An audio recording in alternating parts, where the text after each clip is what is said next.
trace the total global growth that is due to China, it's a very large fraction of total economic growth. So the world has benefited enormously from what China has done over the last 35 years.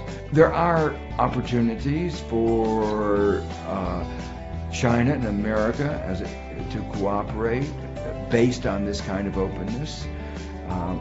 Unfortunately, in some of these areas, the United States has not been open enough.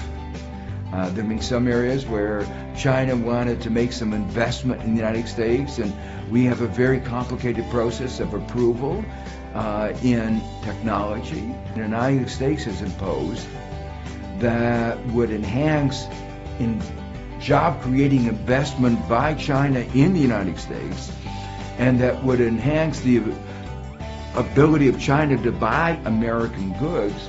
So the United States needs to go back to the drawing board and redesign those regulations. And if they do that, that can be a win-win for both countries. Obviously, the One Belt, One Road initiative is designed to open up societies, to open up governments, to open up business communities for investment. President Xi has been extremely open and communicative in this regard, and trying to make sure that all of the countries, and not only the BRIC bloc, but also the countries that have an interest in the BRIC bloc, are maintaining open, cooperative, and collaborative relationships. Look, this is a recipe for success globally for not only China, but for everyone who is cooperating with China and their initiative in One Belt, One Road.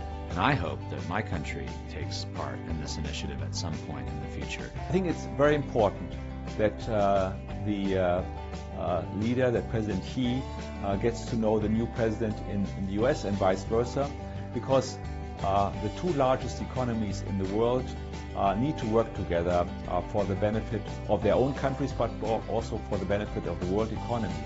There is one common element in the efforts, of course, in China, in North America, but also in Europe and other parts of the world. We need to increase the standard of living. We need to make sure that we raise hundreds of millions of people, billions of people out of poverty, and ultimately create a good and reasonable living and decent living for people all around the world. Now, China has demonstrated this over the last 30, 40 years in an outstanding way. I think we can all learn and benefit from that. And therefore, I think it is very important also that both work together in order to achieve this. So yes, there are common objectives, there's common ground, not in all dimensions, but the common ground should be strong enough to also address the issues and the disagreements that I'm sure are also in existence.